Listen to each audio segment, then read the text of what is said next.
My name is Patrick McNerney. For those of you who don't know me, the CEO at US Rowing. I can't say I'm new anymore because it's been about 14 or 15 months. But we'll do all the talking later. But we're kicking off the business of rowing in a very different way this year. For those of you that have participated in the past, we've had different tracks. We've had diversity inclusion. We've had events. We've had whatever those tracks are. And part of the restructuring that we've been going through is a recognition that what we call diversity inclusion is really part of the fabric of our success as we move forward. And if we don't achieve it, our sport becomes even more irrelevant as the years go by. So the way that we've structured this panel is really, in a sense, or this window, is to get us thinking about what is possible. And we could talk about Olympic athletes, we could talk about college athletes, high school, whatever. But really, that's kind of old news. We kind of know what we need to do and how we evolve that. So the way we structured this morning is to get all of us beginning to think about what is possible. So we'll get to the panel in about 25 or 30 minutes. But what I felt an important way that we could set the tone, not just of this panel, but of the convention, is to see what is possible. I'm actually going to turn it over to you, Patrick. Tell us about the Boys in the Boat. Hi, I'm Patrick Johnson, and I'm the National Director for Athletes Without Limits, which is the program for accelerating sport for athletes with an intellectual disability. And I'm the U.S. rep for Athletes Without Limits. There's 77 countries. We'll talk a little more about that later. More importantly, this mini documentary was submitted by the GW Graduate School. Out of 75 submissions, 2 were selected. And so they came and followed our team over 2 months. Cameras everywhere. Coaches, that could be kind of fun. And captured just a small window of 3 of our athletes leading up to the Stotesbury Regatta. And so we're just going to show you what they named, and I found it at the premiere, Boys in the Boat. So. Patrick, thank you very much. And sorry about me at the end there. But anyway, let's let the story tell itself, and then we'll switch it over to the panel. So if we can, lights down, film on. Thank you.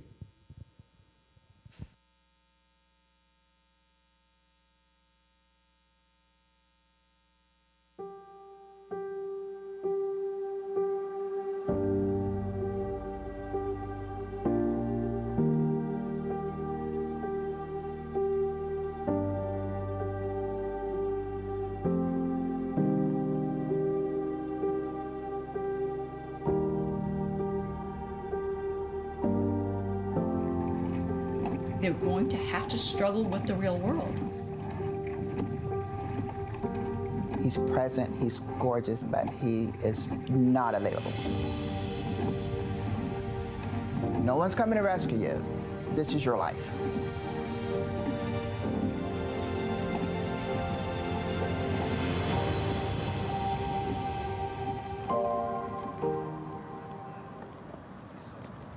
Going on the water is magical in its own way because it is total freedom. Sometimes just being in that community, you see the joy, the happiness of knowing that, hey, I'm a part of a team and I'm a part of this boathouse. Can you put him over there? Yes, Jack. Thank you. Right here. I coach athletes with an intellectual disability who want to perform at the highest level possible. Rope. Watch your approach. Get your point, guys.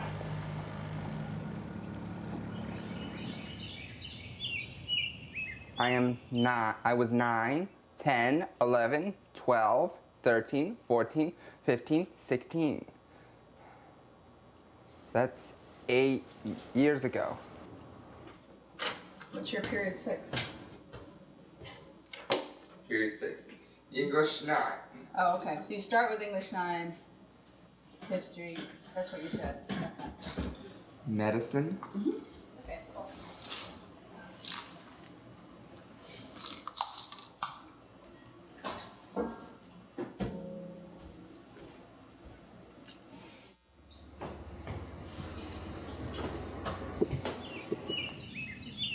Everything that he does in his day is orchestrated by us or by the school or by some program that he's enrolled in. So he doesn't get up in the morning and say, I'm going to call Joe and head out to the park to play ball. It just doesn't happen.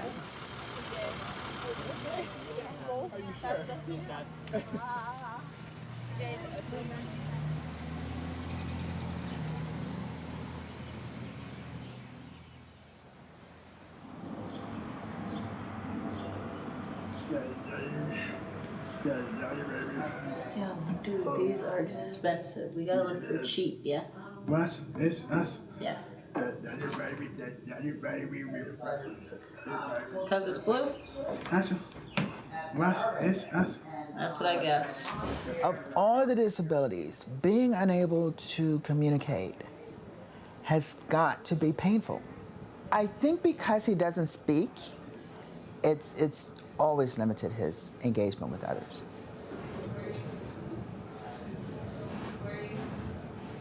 He's been downstairs too?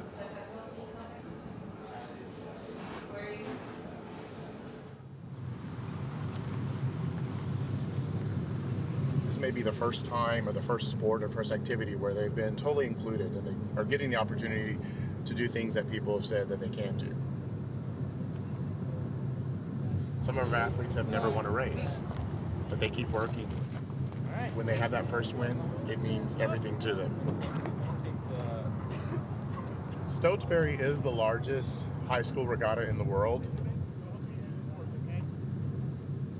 Last year, the race was canceled. And so Luke and his rowing partner found out a week and a half before that the race wasn't going to happen. To this day, Luke still talks about that.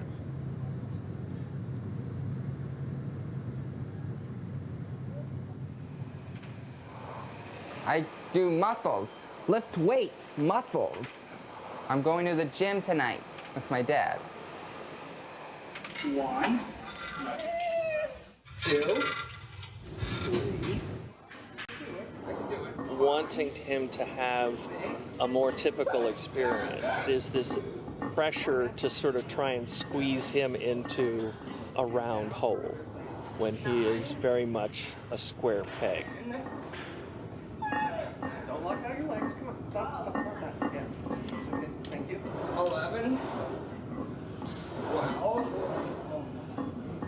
13, 2 more, you can do it. 14, 15, 16. I think that I made him question 20, how proud I was of him. 24. 25, 26, This, 27, kind of haunted him a little bit. 30.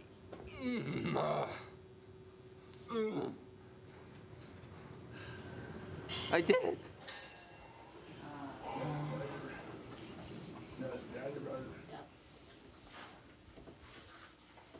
Ben is brilliant. He's analytical. He's current. He's woke. He's amazing. So I want you to tell me, and then I'll try to write it down. School was not. School was not. Answer. School. Okay, you started. School was not a. School was not a G. O. Okay, I'm sorry. Slow down, Ben. Let me know if you want to stop. Okay. School was not a G O O D. Was not a good. School was not a good. School was not a good. P L A C E. A good place. A good place. F O R for M E. Very good. School was not a good place for me.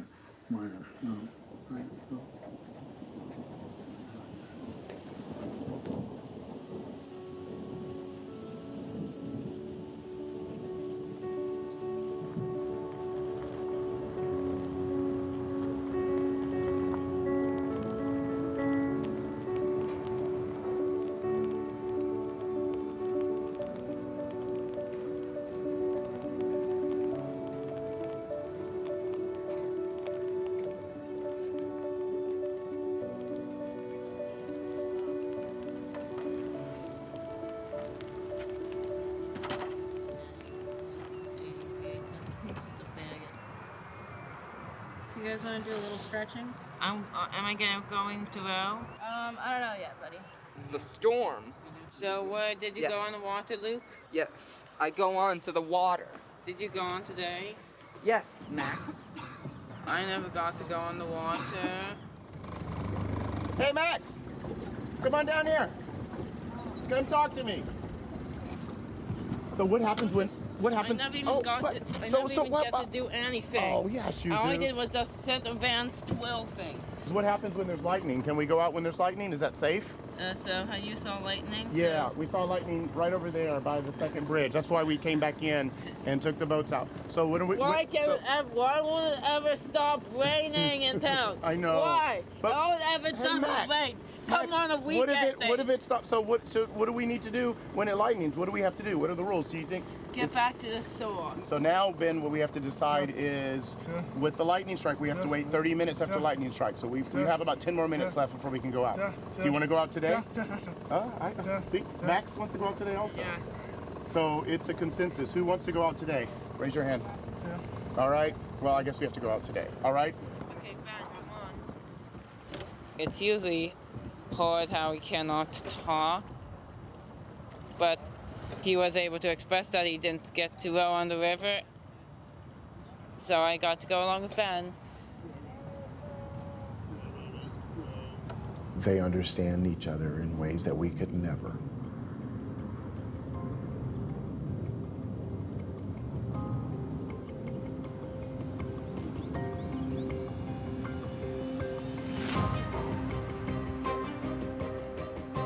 Once they leave high school, their opportunities change.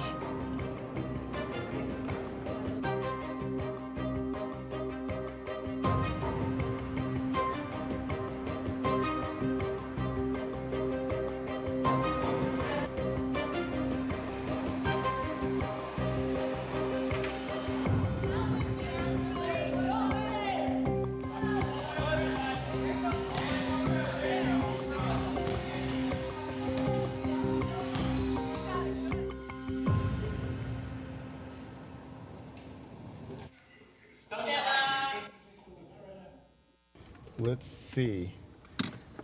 Fortune cookie says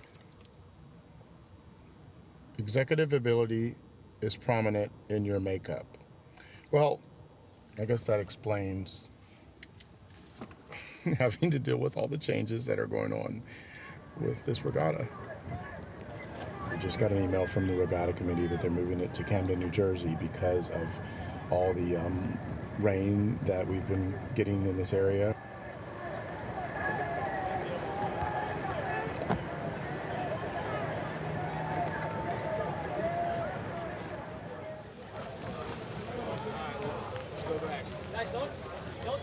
I like to win. I am competitive. Good.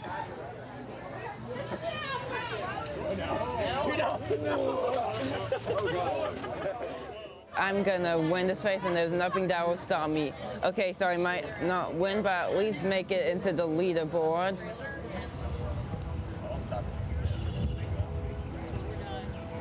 All right, Luke. You high five? All right, let's go. Let's go. That's probably as far as you can go, lane 1. Lane 2, out 6 inches. Lane 3, out 6 inches.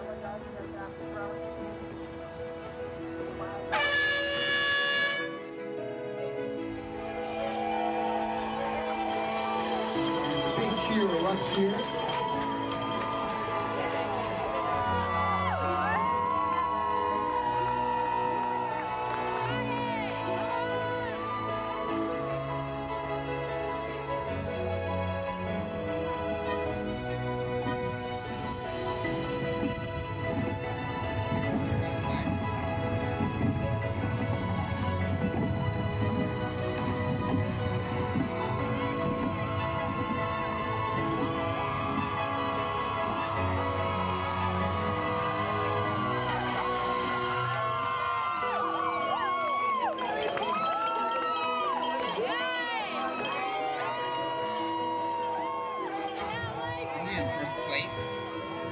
We won.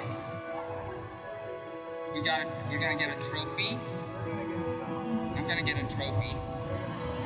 Yes. I made my dad proud.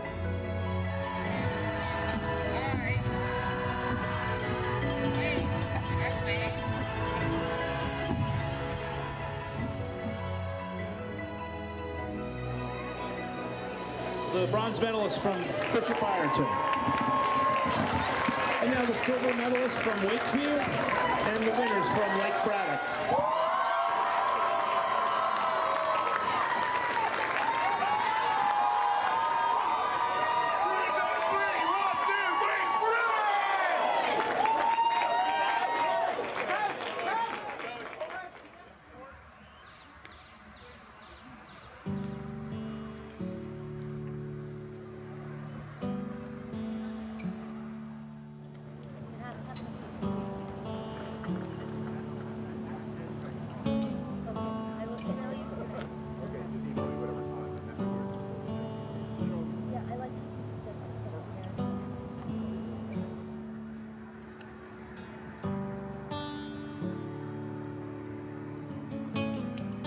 Somebody's going to win, and somebody's going to come in second, somebody's going to come in third. We don't only do things where everybody wins or everybody gets participation ribbons.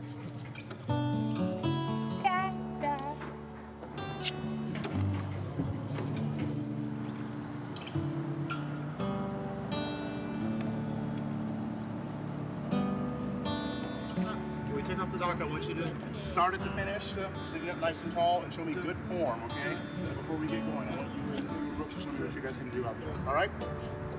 Ben? All right? Okay.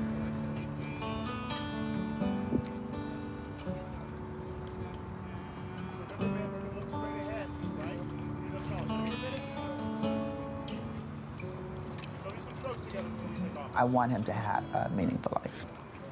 I don't know how long it's going to take. I don't know what it's going to look like, but that's what's next.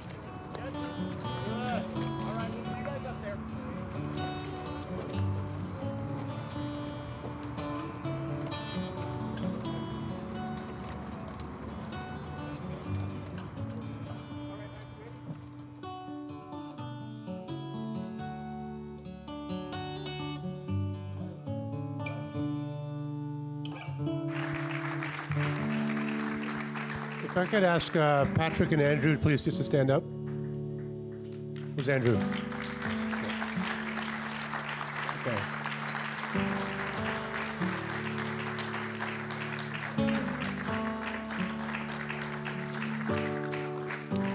So we have a lot more talking to do in this panel, but these two gentlemen, they're among a lot of you in this room that are beginning to take our sport, I think, into a very new and important direction. And I also do want to recognize, I think there are two representatives in the room from Stotesbury in the back. I think I see Paul, I thought I saw Bonnie somewhere. But I think, when we think about sort of supporting these overall initiatives, it's also getting the regattas and support and whatnot. So thank you very much. So we're going to take about 1 minute and just transition over into the panel. But again, I wanted to say thank you very much. Okay, thank you. And then we'll keep talking. But panelists, to the front, please, all right? Thank you.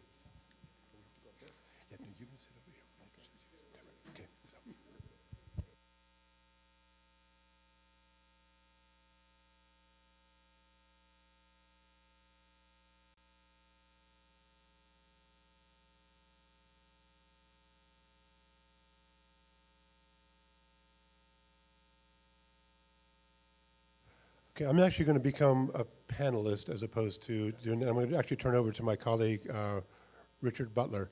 But again, the goal here is to get us to thinking about what is possible. And again, quoting one of my colleagues in the room, rowing does change lives. And I think the stories that you're about to hear are what is possible with our sport, but also the challenges that we need to address in order for us to move forward. So Richard, you are now the master of ceremonies, and don't ask me too many questions.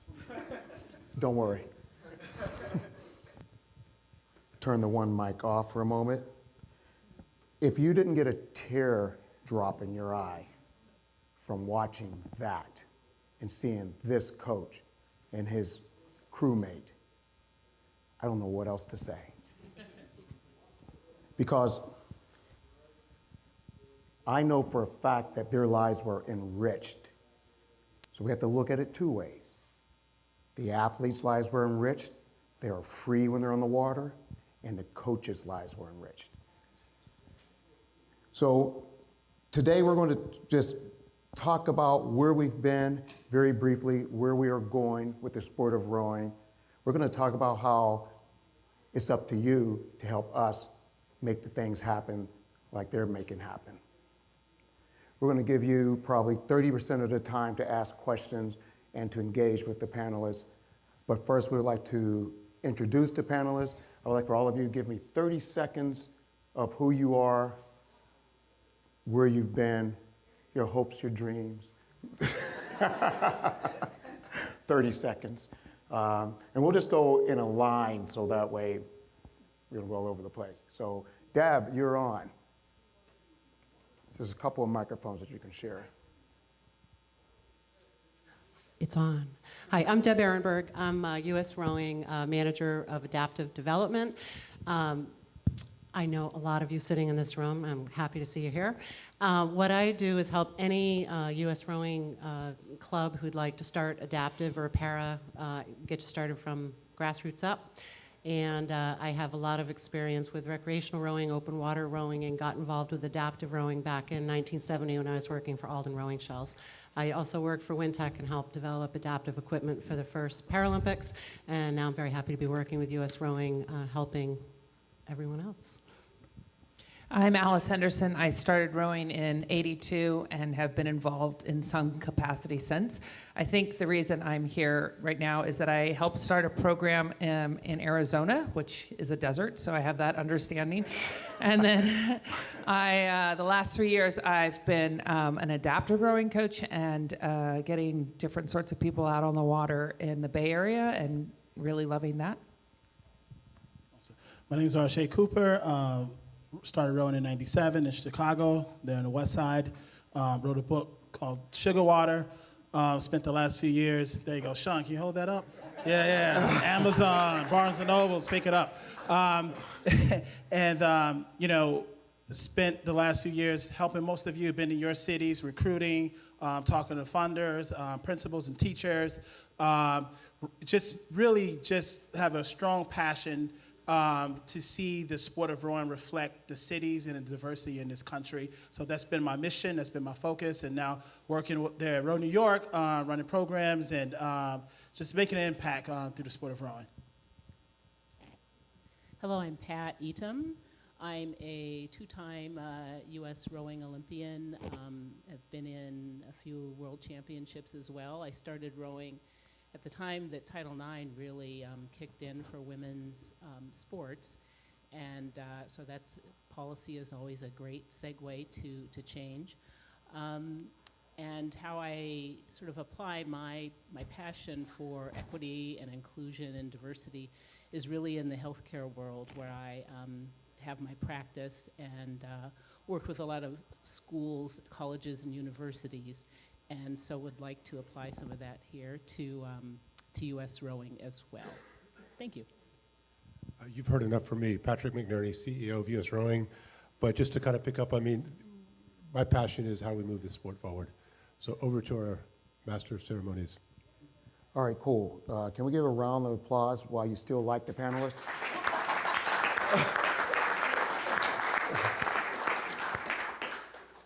So I'm going to throw a softball lob out there, and anyone could jump in. But what changes have you seen in the sport of rowing, specifically in the United States, in the last 5 years? How long would you like me to speak?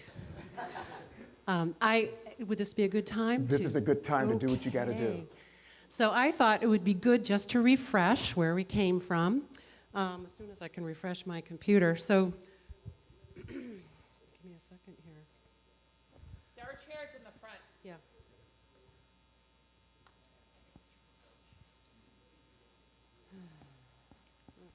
Dramatic pause.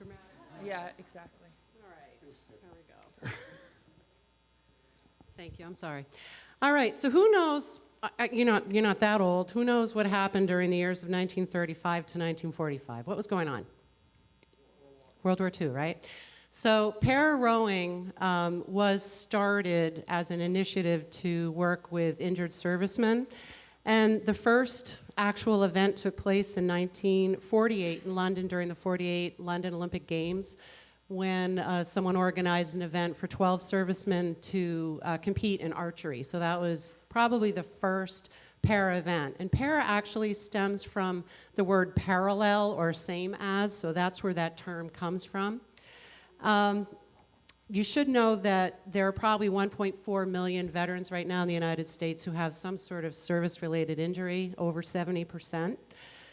During 1961, that's when I was born, people were still locked up in institutions because of the way they looked, the way they talked, the way they communicated.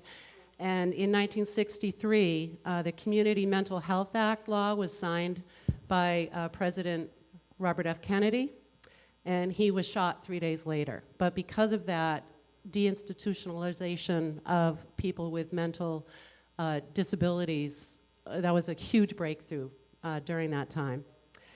Fast forward to 1990, George H.W. Bush signed the American Disabilities Act, and that specifically prohibits the discrimination against individuals with disabilities in all areas of public life, including jobs, schools, transportation, and private places that are open to the general public.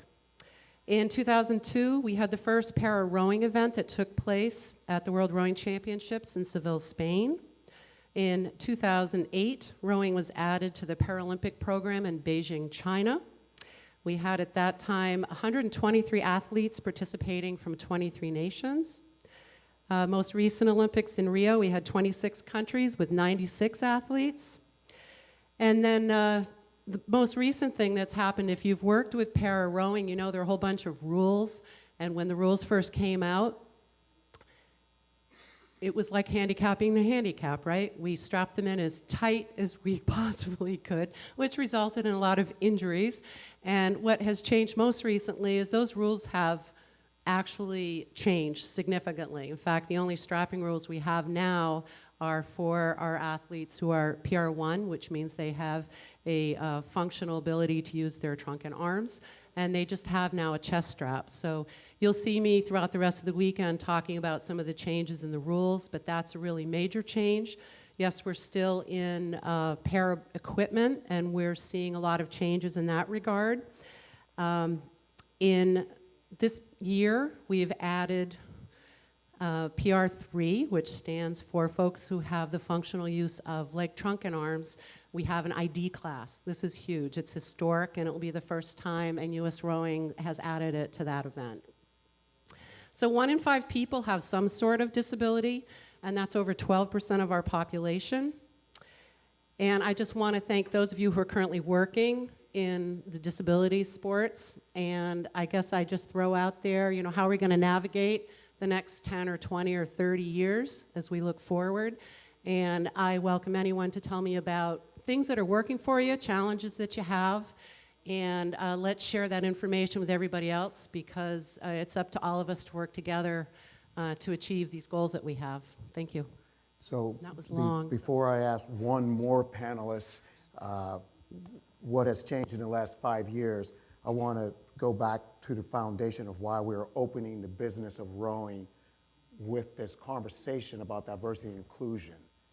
Because I know I've been in the business of diversity and inclusion with U.S. Rowing, Three Rivers Rowing in Pittsburgh for now over 15 years. And we tend to roll our eyes every time we talk about diversity and inclusion with U.S. Rowing. And in general, with Olympic sports, I was part of the diversity champions for the USOC, the other NGBs, and we all roll our eyes daily that, yeah, this is conversation. But we're here today to tell you this isn't just conversation. This is going to be built into the fabric of who we are as U.S. Rowing. And you are here today to be a part of that movement. And so what I'm hearing from Deb is one of the changes that has happened is that we've been able to influence policies and rules and regulations that's best for the athletes and not best for us. Anyone else want to answer that question about what changes have you seen in the last 5 years?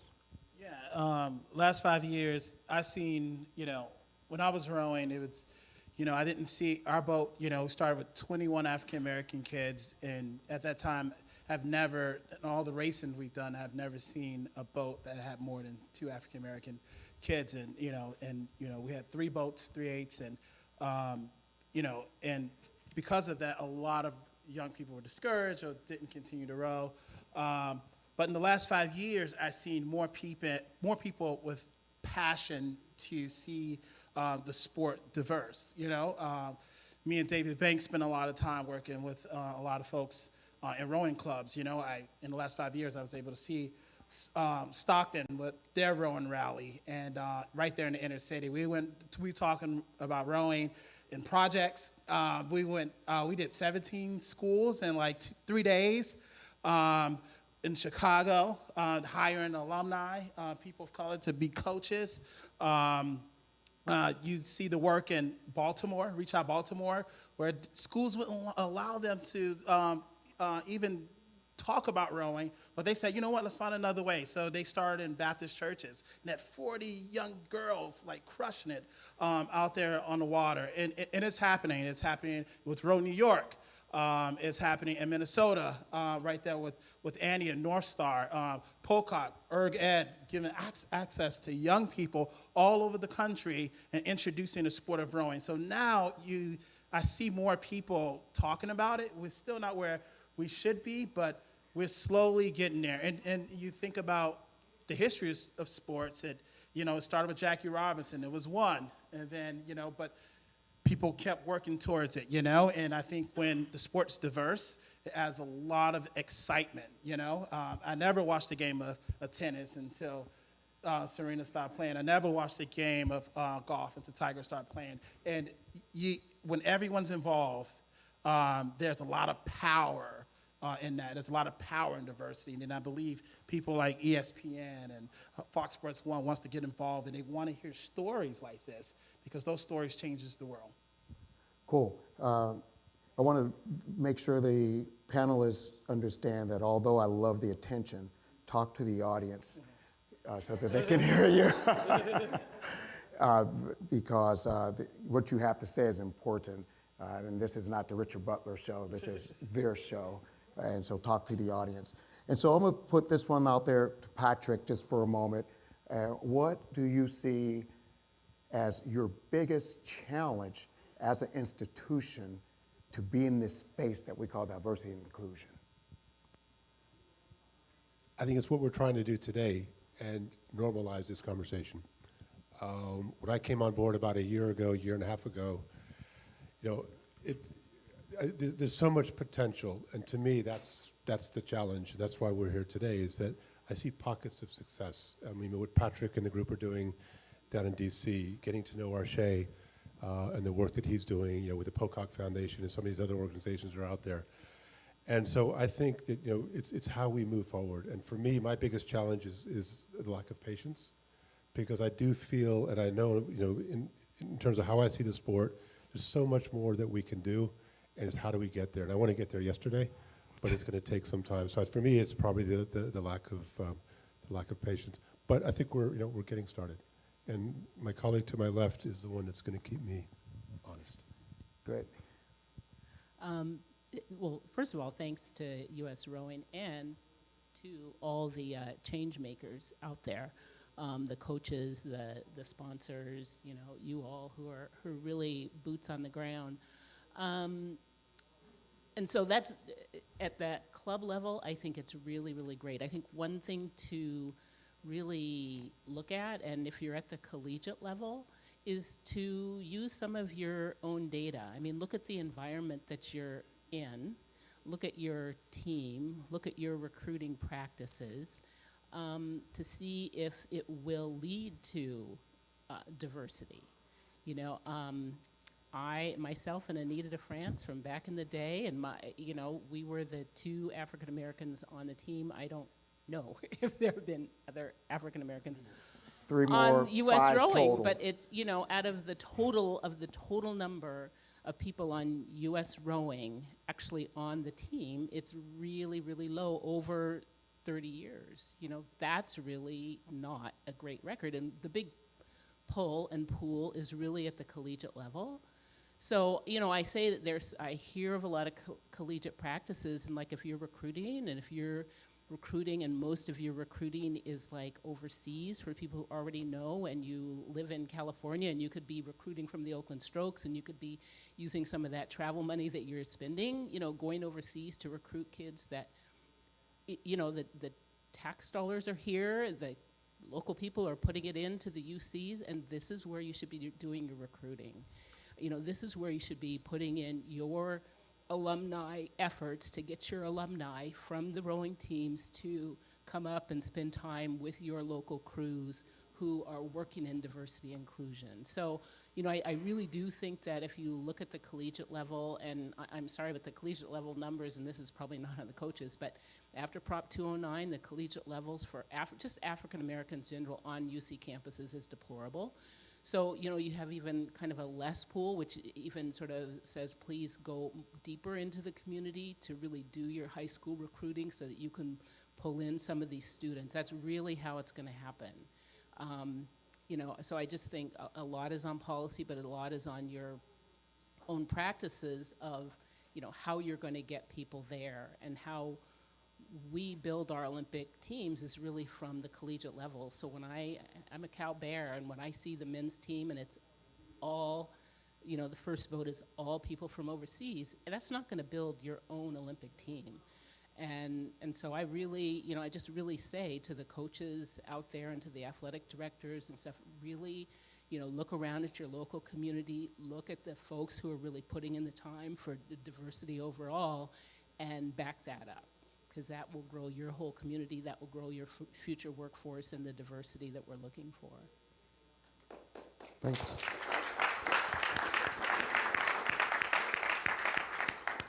Alice, I know it's challenging because you row in the desert, but what trends have you seen in 2018, 2019? Then I'll open that up to other panelists. And what trends would you like to see? So this is your opportunity to do your wish list of things that will make a difference to be more diverse and inclusive of U.S. rowing. So to clarify, I started a program in the desert. Now I'm in the Bay Area, which found water. Depends what the droughts are, but we still have water.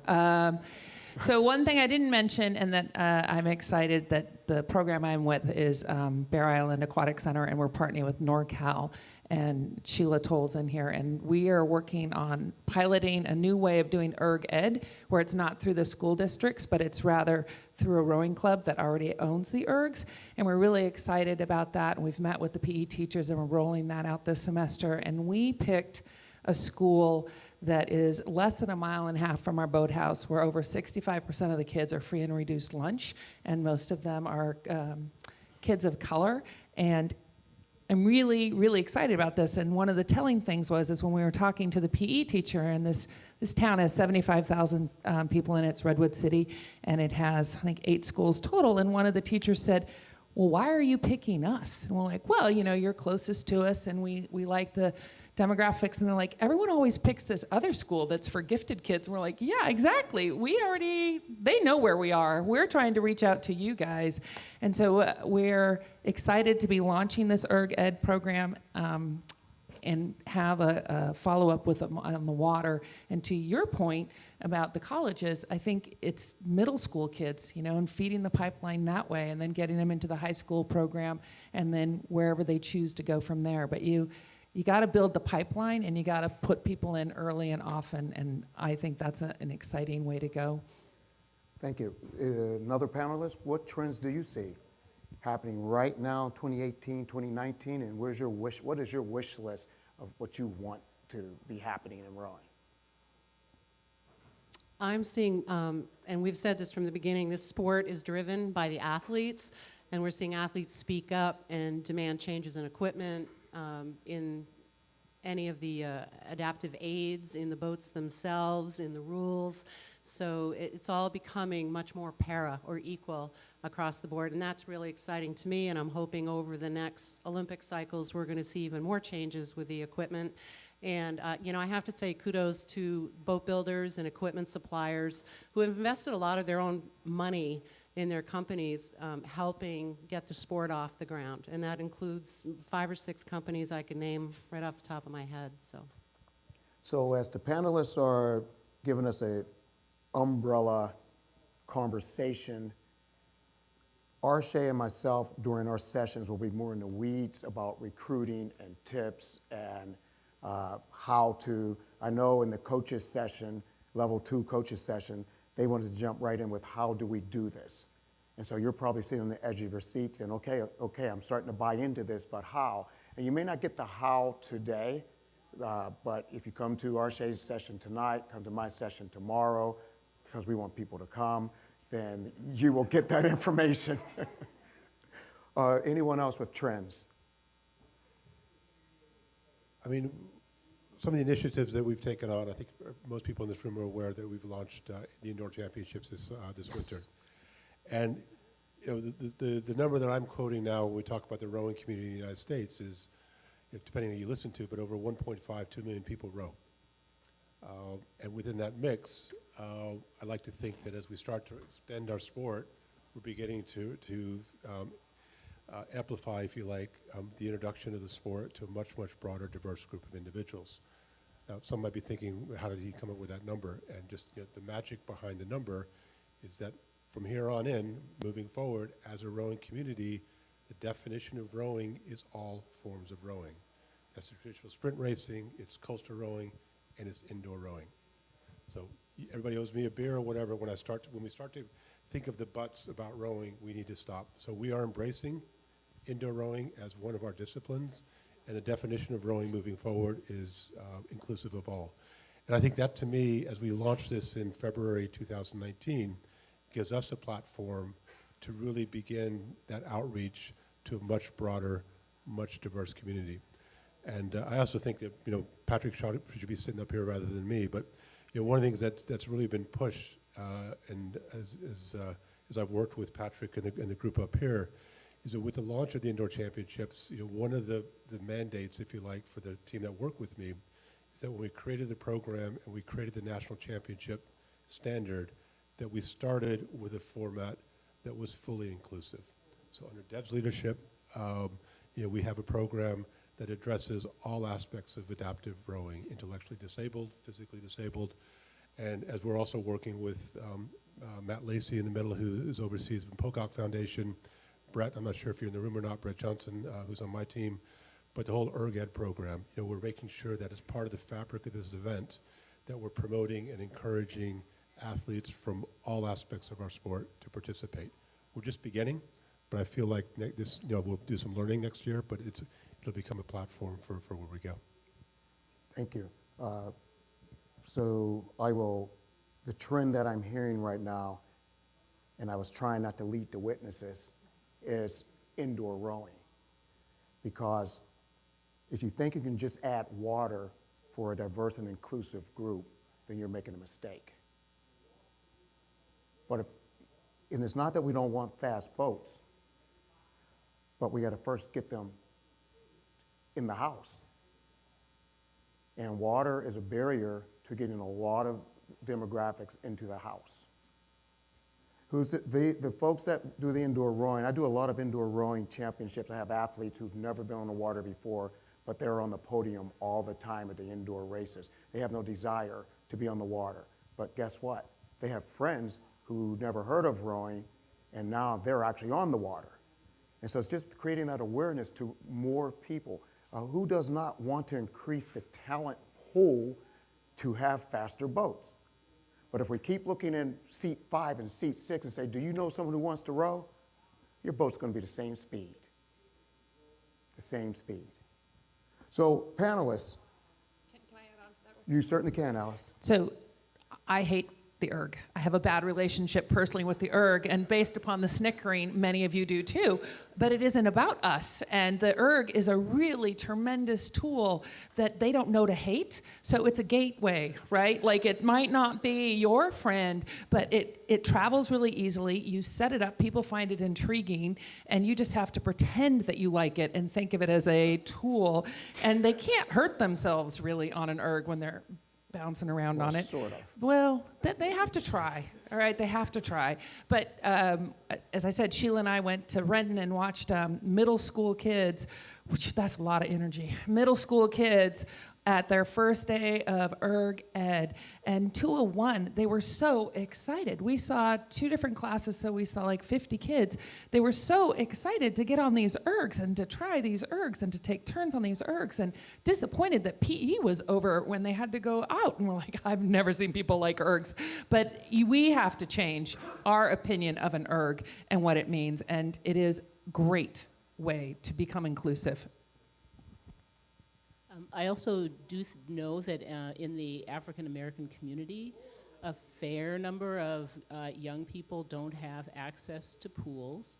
So if you are beginning even an ERG program, it might be, if possible, a good consideration to pair with a Parks and Rec, or even, I know a lot of high schools are doing a lot of pipeline programs themselves, along with middle schools, so you may have access to a nearby high school swimming pool, because I think if you can offer swim lessons, or highly encourage swim lessons to go along with the ERG, then people are prepared when they get to that next level, because I think, you know, just to overcome that potential barrier earlier on, I think is better and safer. Thank you, Patricia. I want to add that one of the barriers to entry for rowing,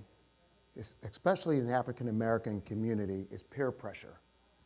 Because the other kids are going to say, why are you doing that white sport? But guess where the peer pressure stops? At the ERG. None of them know how to do it. It's the equalizer to the entry point. They're all learning together. They're all making mistakes together. We do not use the ERGs for punishment for this group. And they begin to get PRs together. They're not told, like in basketball, you can't play basketball. They're not told, like in football, you can't play football. On the ERG, it's a level playing field.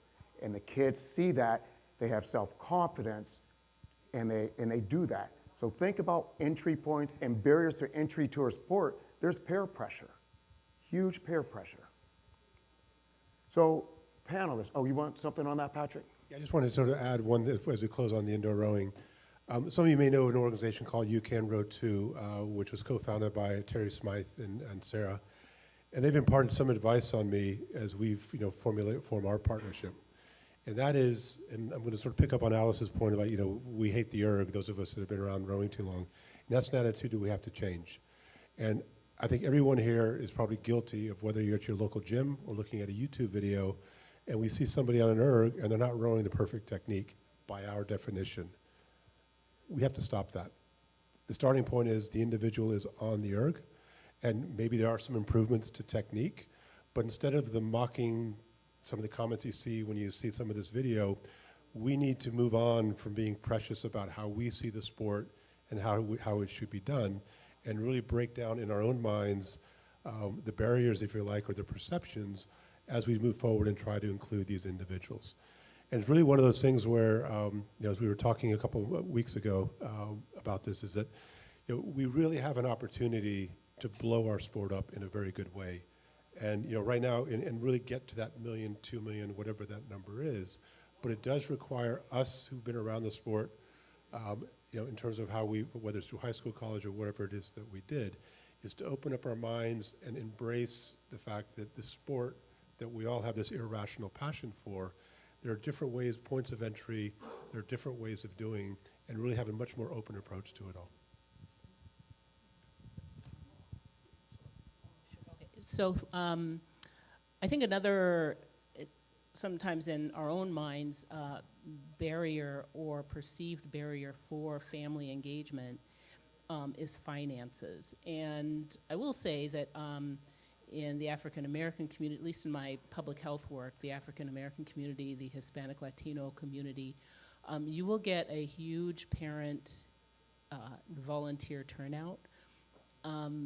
if you're also forward thinking and talking about future opportunity, that while yes, I guess my sons would argue that, you know, especially for African American guys and Hispanic Latino guys probably, engagement in sport, and you're competing with soccer, and you're competing with football, and you're competing with basketball, some of these things that would turn into pro. But a real gateway for the parents is college, an opportunity to go to college and just have an educational horizon. And so that is it's just a great marketing strategy, and it's also great in terms of fundraising, because I know in the health community, the Kaiser Permanentes do a lot in community benefit, and they support just a lot of athletic activity out in your communities. They're all throughout California. I think Kaiser Permanentes in DC. It's, you know, it's quite a big health plan. A lot of health plans would support your particular initiatives, especially around athletics, especially in just your local community. So if you're looking for dollars, and especially if it's a diversity and inclusion initiative. So I think that diversity and inclusion opens up for greater opportunity, just great experiences for young people, but also some other financial avenues for your club growth and development. So. Thank you, Patricia. So we're going to put the indoor rower to bed. Sounds like that's the trend that we need to be focused on. If you didn't get that sledgehammer just now, one more time, indoor ergs might be your savior. So I'd like to now ask this question, and holidays are coming up. What does your 10 years U.S. rowing look like? And I'm going to ask every panelist to just answer that. What does U.S. rowing look like for you in the next 10 years? Go ahead, Patrick. Patrick, you want to go? If I could start at the Los Angeles, I think everybody's aware that the Olympics are coming to the United States in 10 years. I want to see a team that walks through the opening ceremonies that looks like the people on this panel. And to me, you know, there's a lot of work that has to go on in sort of the trenches to achieve that goal. Because as Patricia said, you know, the college programs have to change. They have to be more open and inclusive. I also I want to see, you know, when I grew up, you know, I was very familiar with the Special Olympics. To me, that was one of those programs that you saw that we were all familiar with, and you know, very mainstream in terms of the activities and what we saw. And I think we're just at the beginning. You know, when I look at what Patrick and Deb and others in this room have been doing, I would like to, you know, mainstream what we're doing for the intellectually disabled and the physically disabled athletes. I mean, you know, looking at my colleagues from Stotesbury in the back of the room, you know, a lot of work goes in, you know, to making sure that we have an event that is fully inclusive. A lot of thought goes in also, though, to the safety and logistical considerations. How do we mainstream that so that when Patrick shows up with his crew at a particular event, you know, when we're making changes in the schedule, we're an equal opportunity. What's the word I'm looking for in terms of rescheduler, as opposed to singling it out. And I think just mainstreaming all of the good work that people like Patrick and others are doing, you know, and making that the norm. And I think I think Tom Darling's over there as well, another member of my team. You know, Tom and Deb have really been the leaders in working with various regattas and really trying to push, you know, and encourage the introduction at a high school level and at college levels the broadest possible program. But what we also need is, you know, Tom can talk to Dad Vales and get them to schedule the event, which they did, but we also need the participation. You know, we need the clubs, the colleges, you know, whatever the programs are, to be in a position to also bring and to support their athletes. Thank you. We'll just go down the line. Okay, so in 10 years, 2028, at the elite level, I would certainly love to see quite ethnically diverse team for sure. And a lot of women in coaching. I think, you know, I just peeped into the collegiate, and while yes, the number of women coaches has increased, I really would like to see some nice improvement in women coaching. And in terms of the college level, I know that, you know, high schools all over are doing a lot in terms of having a great solid pipeline for diversity. And so I would like to see the collegiate numbers really increase in terms of ethnic and cultural diversity on their teams. And also in the just U.S. rowing and collegiate supply chain, that's another place to really ensure your contractors, you know, their veterans have big programs on supply chain and supporting businesses. So kind of look at your supply chain line, both for U.S. rowing and the collegiate level, and where can you tap into diverse businesses to support them and really increase the diversity in that particular regard. And then also with sponsorships, you know, my goodness, the NAACP, the Urban League, you know, go to some of these organizations that do sponsor. And, you know, I'd love to see them sponsor. Awesome. Just a little bit of what you said. It's, you know, it's a few things. I would love to see more collegiate coaches, you know, invest in the community rowing programs, just like Jim, we did for Amanda at Row New York, you know, giving her first boat, you know, that pipeline between collegiate coaches, and the way we all see our athletes, you know. You know, I hear people say, oh, it's a special program or a special project or community rowing. Like, you know, people said the same about us, but the young people that was, you know, the video we saw, the community programs at Row New York, they're not special projects. Like, they're training 6 days a week. They have calluses. Their back hurts.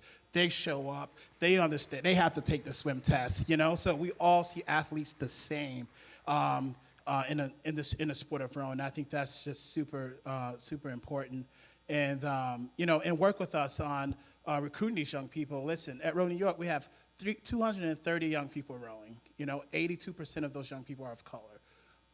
We have a huge on-water indoor rowing and entrepreneurship program where kids are learning to just erg and learn entrepreneurship. Then going over to our rowing program now as an 8th grade, understanding the erg machine, you know, and they want to do this. They want to row in college, and, you know, just building something where there's like a college coaches huddle where we can get Jim to call in, and all these young people are hearing from him, and he's hearing their stories, and they understand that they can row in college and be heard and be accepted. And there are young African-American men and women and Hispanic that do go on to row at some of these good colleges, but there are coaches who, they feel outcast, and they, you know, sometimes they feel like they don't have a connection with the team and the coaches. So being able to have Richard to continue to work with the coaches on building the gap between, you know,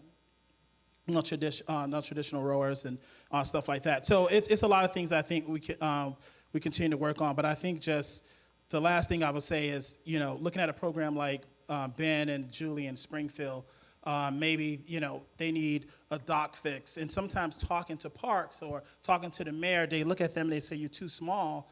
But having us, U.S. Rowing, come and say, you know what, we're going to show up on your behalf. We're bigger. We have the numbers.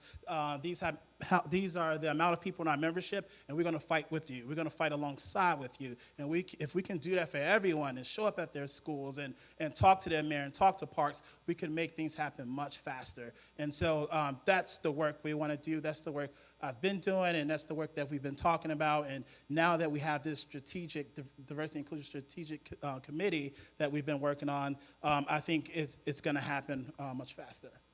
So the question is still on the floor. Line Alice and Deb to finish up with it. What does U.S. Rowing look like in 10 years for you?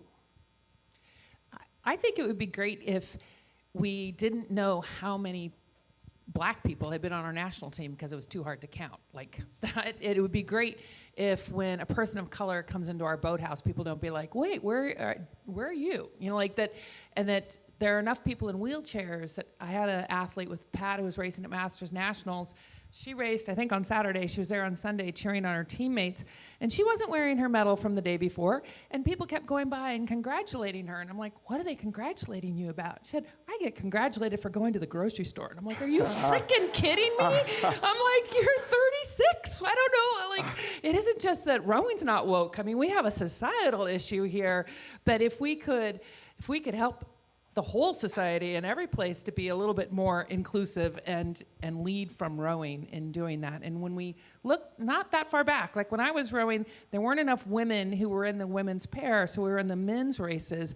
And now we have our own category because they don't want to race us anymore. But you know, like that's I hope where we're going, right? Like that we're we being a bigger we, and that we're everywhere and we're not noticeable, and that it's just who we are. I guess I would just finish up with a comment that I learned from my friend Richard Butler, that it's not enough just to invite people to the party. You have to ask people to dance. When that person walks into the clubhouse, you have to make an effort to reach out, be inclusive, be welcoming, and keep at it. And I would also say that take a look at your organization at home. Do you have people in your boards who represent your community? Have you asked that athlete who's working out at your club, who you've seen in a wheelchair, have you asked them to be on a committee or be part of your organization? So that would be my final comment, that ask them to dance. So before I open the floor up, give you an opportunity to ask questions or make pronouncements or just say hallelujah, I want to get Patrick, who opened this up for us. And Patrick, how can the people in this room make a difference? Yep, on the spot. First, for me, so much of this is very emotional. I am an African-American rower. I am an African-American rowing coach. I was there at Worlds when someone from another country said, aren't you the black coach from USA? You know, and that kind of stuff hurts. That kind of stuff sucks. And I am a gay rower. I am a veteran, a disabled veteran. I am a kid from the inner city. We have an inner city program. We see those kids saying, I don't come back because they don't talk to us, or I can't afford that. The way that, you know, for me, this is my first time at this conference because I've never felt like this was my family. I've never felt like this was where I'm supposed to be. Andy is a veteran. We both are, strangely enough, are classical musicians. We both studied clarinet. So growing up, we've dealt with, like, why don't you play trombone? You know, it's like, I play clarinet. It's like, okay, because black people don't play clarinet. And so a lot of, you know, our history and a lot of, you know, I'm a 50-year-old guy where my grandmother raised me and said, I want you to have the opportunity that those kids have. And so much of what we're doing here with U.S. Rowing is it may not be comfortable. It's not comfortable. It's not comfortable being that only black person from U.S. there in South Korea. It's not comfortable, you know, being that gay rower and people, you know, saying things and having to go, you know what, it's not okay. Our boathouse, so much of what we represented, that video, that's just 3 of our 15 athletes. But what I really love about that video is the volunteers that were rowing with those kids are all college rowers who have come from programs in that boathouse. Brooke, Daly, they both row at college. And I know their struggles. I know what they've gone through because I've seen them grow up in our boathouse. But I've seen what it takes there's people here in this room who are from our boathouse who are a part of going, let's be sure that kid, you know, has something to eat before that regatta, because, you know, things that we take for granted, it's real. You know, we see kids all the time. Our inner city program, we have kids from Anacostia who come over. We have kids who live in a homeless shelter. And they say, this is the only place I feel safe. So don't take the things we take for granted, like the erg. My God. With the ID community, all the 4 of the programs that were there at Stotesbury are high schools in the DC area that all include indoor erging as part of adaptive PE. And all those high school rowers, all those Lake Braddock, Wakefield, Bishop Ireton, they all are a part of that team. Those kids come after school and they are excited. They say, we never get to go down there.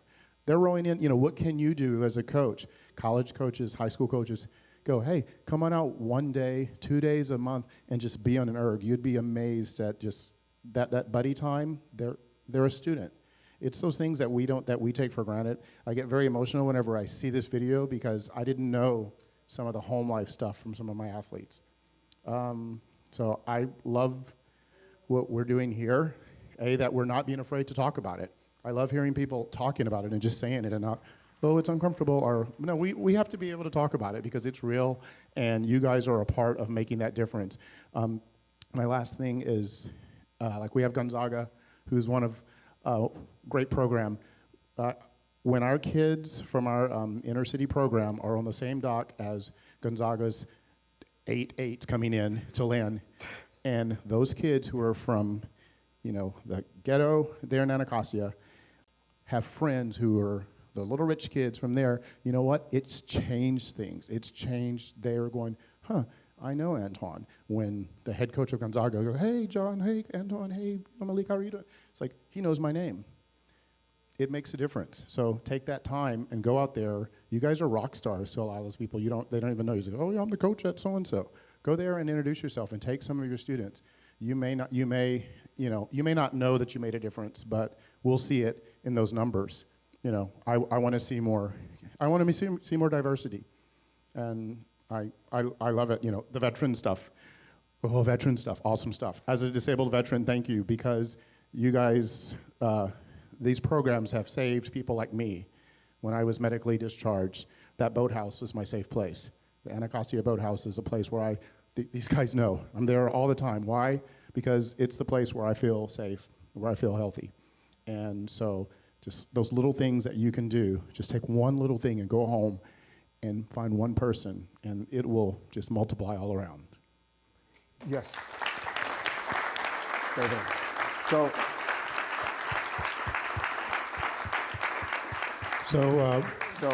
I want to, before Patrick has a seat, so I want to say something. We call our boathouse a boathouse. Patrick has not felt like he's been at home at the biggest boathouse in America, U.S. Rowing. So welcome home, brother.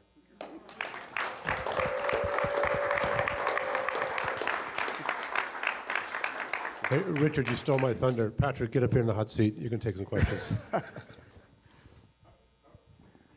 I'm available, but these are the people you want to talk to. Okay, cool. All right. So you now know what you can do to make a difference.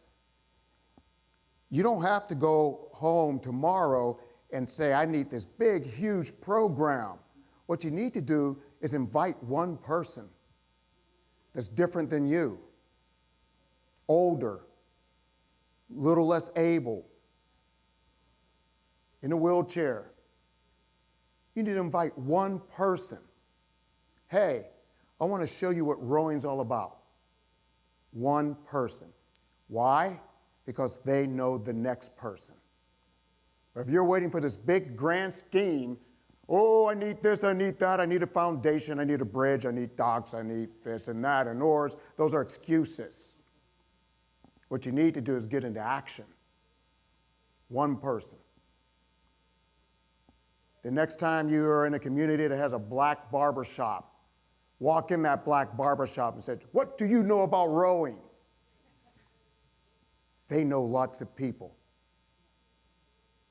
They know lots of people. Get out of your comfort zone and invite one person. All right, who has questions? Well, hello, Julia.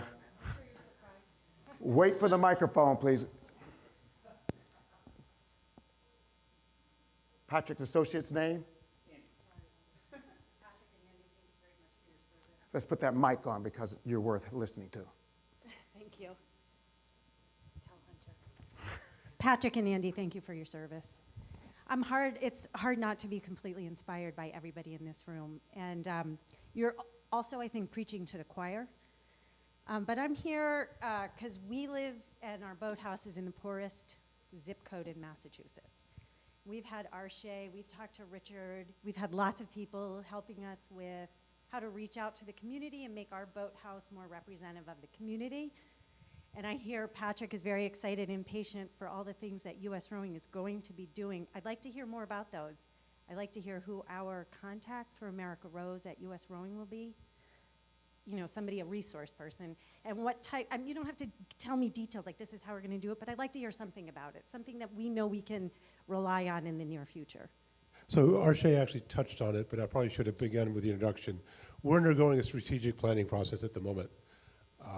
And you know, it's a committee that includes the likes of Amanda Krause, Matt Lacey, Anita DeFrance, as well as Kate Johnson, and multiple others. It's about 10 people.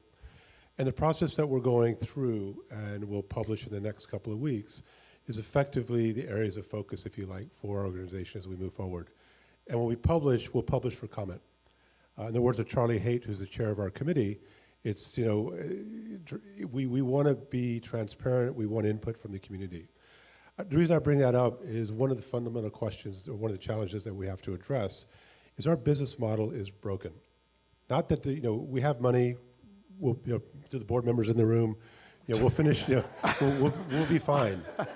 But we're constantly rearranging the deck chairs, not on the Titanic, because the boat is afloat, but it's afloat. And so we have fixed resources, and I can take $1 from here to put it to $1 over there. And so we're addressing that, or we're addressing what that model begins to look like. But then also, out of that comes what are our priorities? And this is the reason why we're kicking this whole initiative off, the business of rowing, with this panel, is to send out a message that this is critical to our success moving forward. And you're right, you know, I am preaching to the choir. I just came out of a meeting with the IRA coaches, meeting with the CRCA later on this afternoon, with ACRA. And me, however you want to frame it, we're reinforcing a message that in order to move our sport forward and to become relevant, we have to really be thinking about and addressing the challenges that we're talking about today. But we can't do it alone. You know, I can't sit in, it sounds like a very impressive office in Wall Street. Well, I'd encourage you not to come to the Princeton office unless you just want to see how much money we're saving. But it's not, you know, I work with some very talented, motivated people within the staff, but it can't be done alone. And I think as you all get to know me, and as I try, you know, I think my job is to sort of set the goals and in collaboration with all of you and with the board, but then really bring in the people that are the experts that can really move the needle. Some of those experts are here in front. There's a lot of people here, every one of you in the room. But when you look at, when you see the strategic plan, when we release that, you'll also see sort of the framework of some of the working groups that we've put into place. So we're not going to fix this in 19. We can take some steps, and we are. But, you know, Richard asked a very good question. Where do we want to be in 10 years? And I think it's that sort of vision that, you know, we're all focused that this is a long-term, but beginning to take steps, I think we can impress ourselves with what is possible in the next couple of years. Does that answer the question? Patricia. Hi, yeah.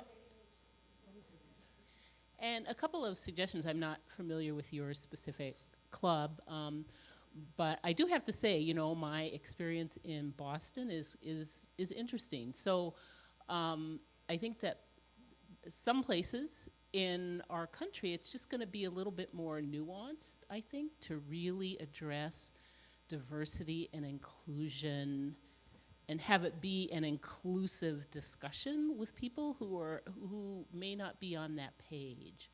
And so I think for perhaps you and your program is truly align yourself and some of your champions with organizations that are supportive of diversity and inclusion, and either school districts or college districts that have pipeline programs. I can put you, like Harvard has a big pipeline, but there's some pretty storied schools and universities there that have some good pipeline programs that at least you can get some best practices, if not students, that folks are recruiting, you know, and see what high schools they recruit from. I'm just trying to sort of get you to circle yourself so that you can have some success, and you can diffuse some of the people who think it's not so important, and also get over some of those hurdles of if your boathouse or wherever people are trying to get is not as familiar,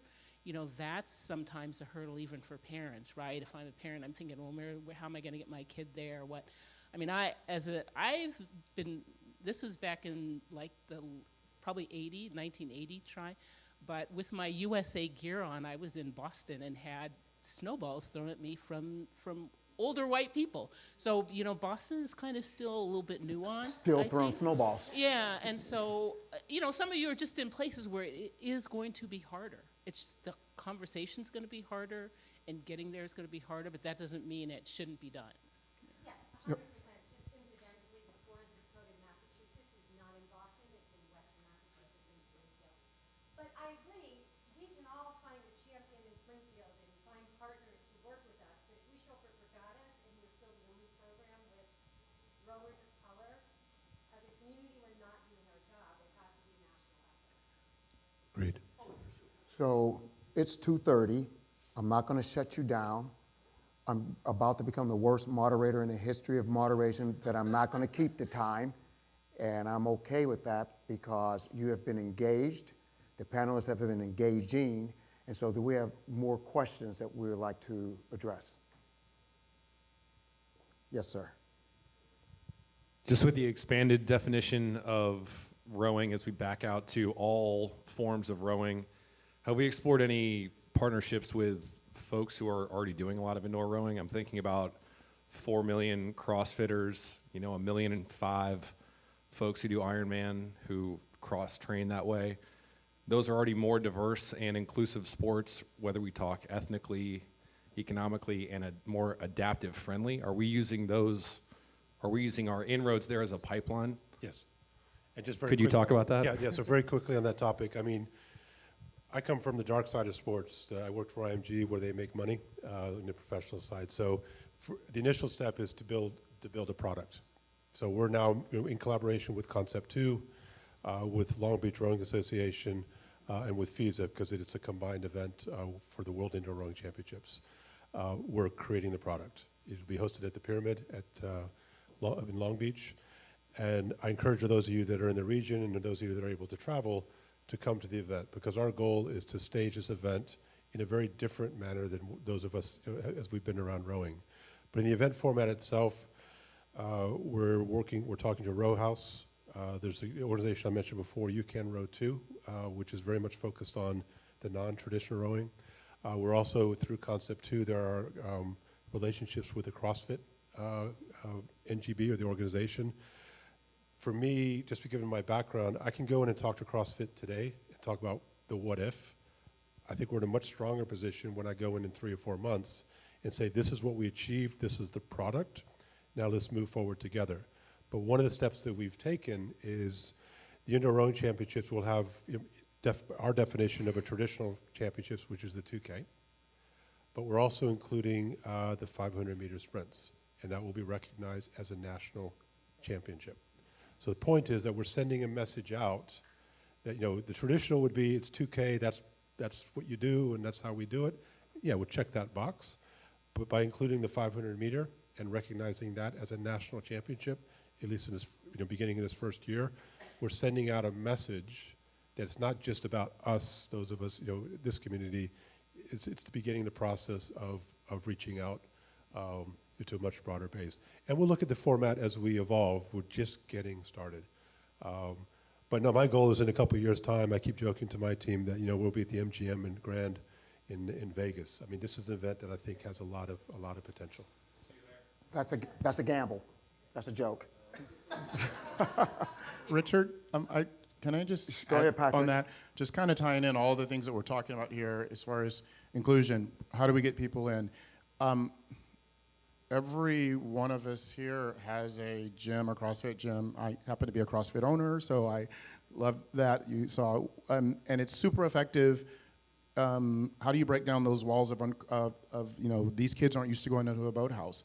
You know what? First, get them into a fitness activity, our ID community, a fitness activity that maybe your high school rowers sponsor, tie it in with the school, tie it in with anything. Just do something that's not just, it's only about getting them on the water. Start doing that a year before. Do that with those 8th graders. Do that with those kids who are freshmen in college, and you may create an environment where, someone who,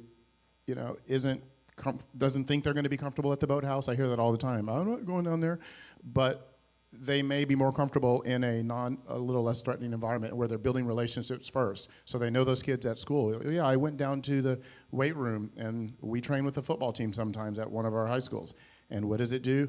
All those kids who have this perception of who the rowers are, they're now meeting them, and they're building a relationship based on meeting that person and not on what everyone else is telling them. One of our biggest walls we have in some of our African American schools is that we fight administrators and athletic directors who only want football, basketball, and stuff. So some of our biggest walls are our own people. Why? Because of history, because of years. The swim thing, get him in there. Brooke, one of the young men who was in the video, he's a lifeguard. We've helped train him. He's a lifeguard. He helps kids at his school learn how to swim so they can try out for the rowing team and not let that be the boundary. But find that one kid and help.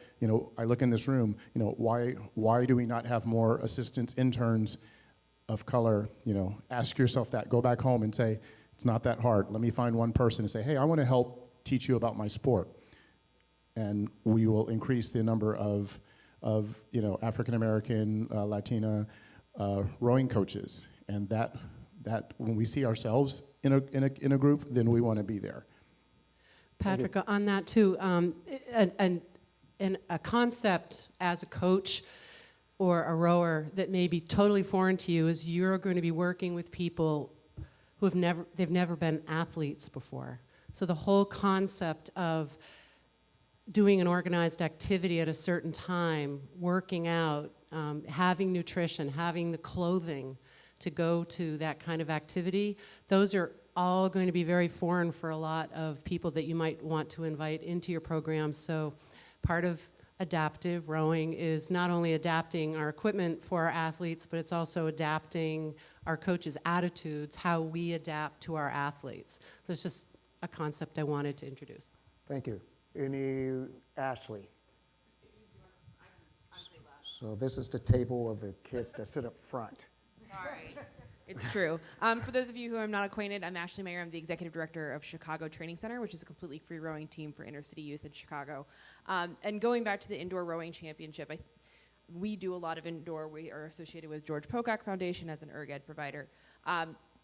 In the same line of inviting people to dance, not just inviting them to the party, what will be the financial resources for people who would like to participate and are unable to get themselves to LA for the indoor championship?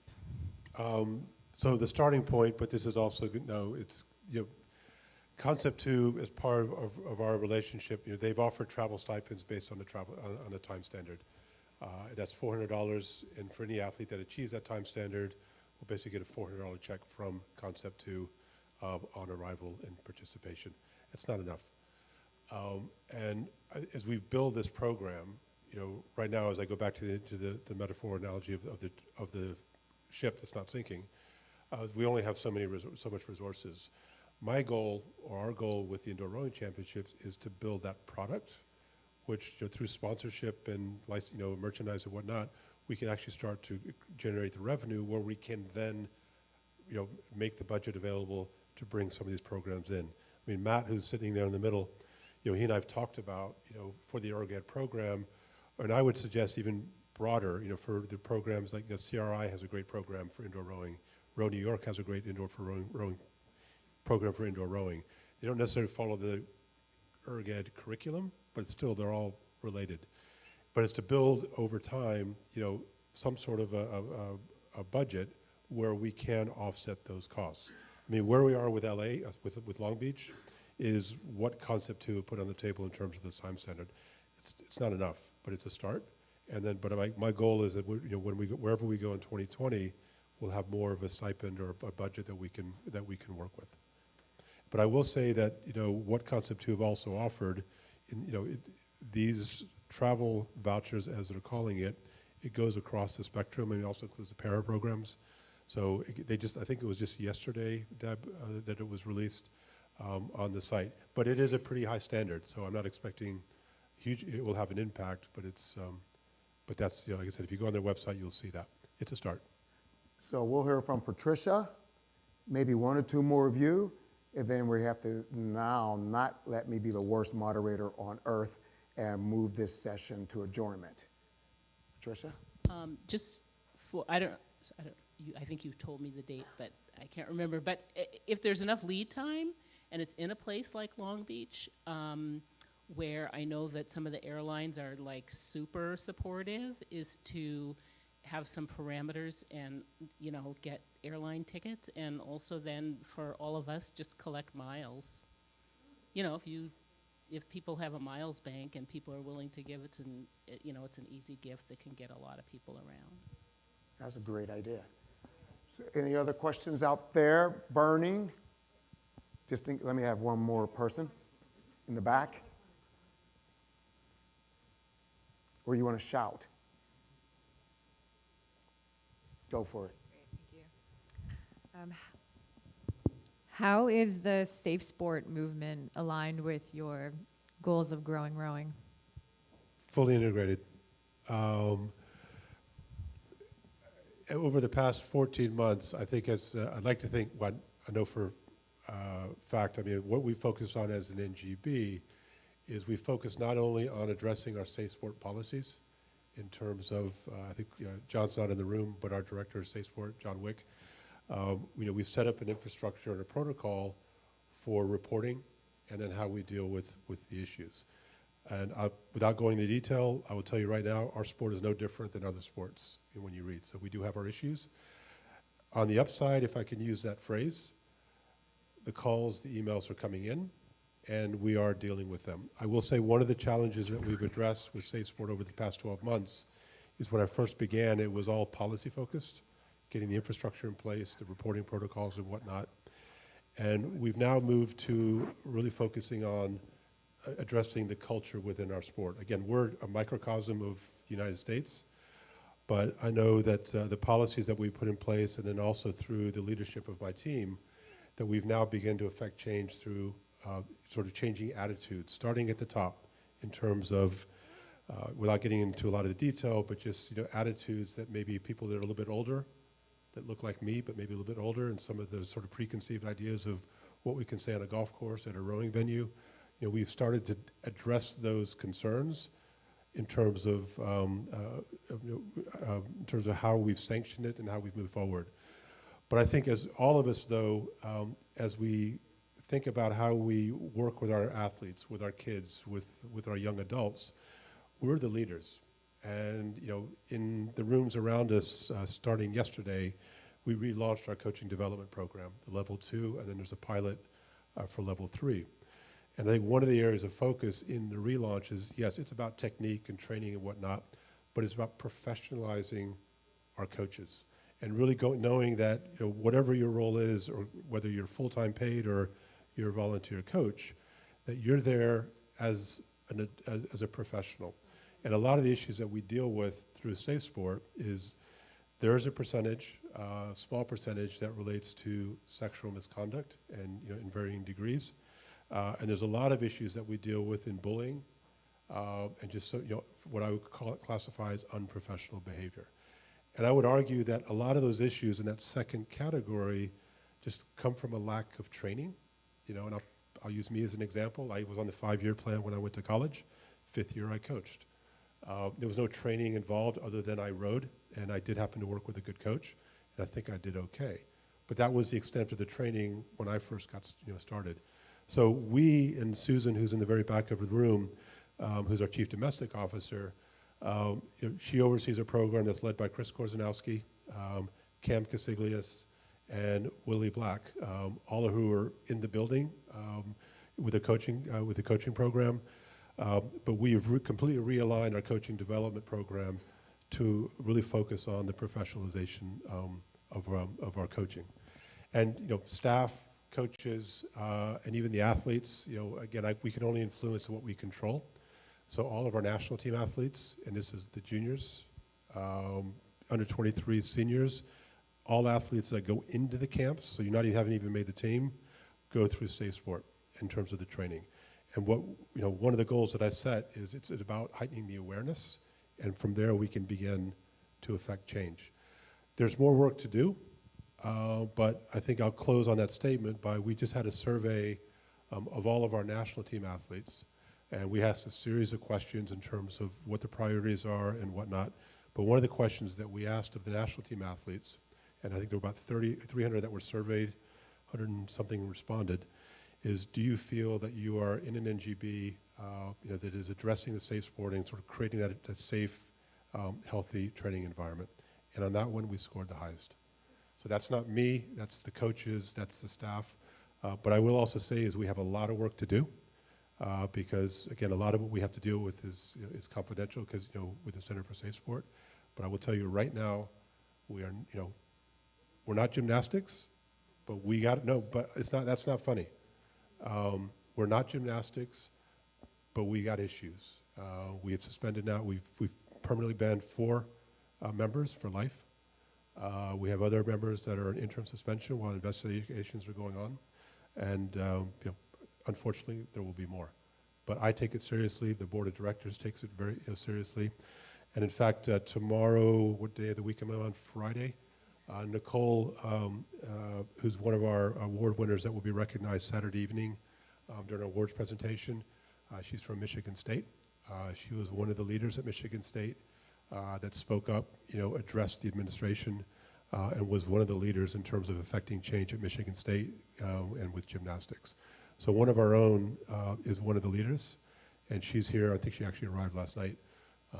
And I know she's talking to the juniors tomorrow and really kind of telling her story and what to look for, because that's part of what we need to do.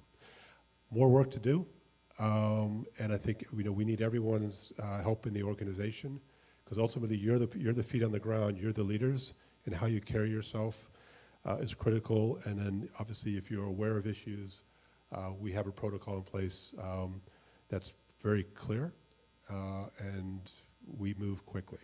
So obviously if there is an issue or whatnot, you know where to find me. John is also here, John Wick, but we do have those protocols published on our site, and we do follow through. Does that answer the question? Okay. Thank you, Patrick. One last question from Julie to Deb. Actually, to Deb and Ms. Eaton, please. I'm just wondering if you have any evidence, clinical evidence in the form of scholarly articles or other studies that you can provide to us, not now, because I know it's the end, that address the benefits of rowing to those with intellectual and other maybe anxiety-based disorders, because we do have some rowers with intellectual disabilities, and we are looking to start a Freedom Rows program. So if we have that evidence somewhere for writing grants, that would be great. One of the things that Deb is going to be rolling out really quickly is we're going to get more awareness of what Athletes Without Limits is. We're not just a rowing team here. We're actually there for the whole country to help work with that. And so one of the things we're going to be doing with U.S. Rowing is providing a place where who you can contact so we can work on providing that information, providing that data, providing those stories, but also helping be a part of that research. We have a medical panel that works with all around the world. And so athleteswithoutlimits.org, go look at it. If you want to show this video, it speaks louder than any of us talking anything, and that's why it was done. And we want to provide that to kind of just fill in that answer, because it will answer a lot of those questions, I think.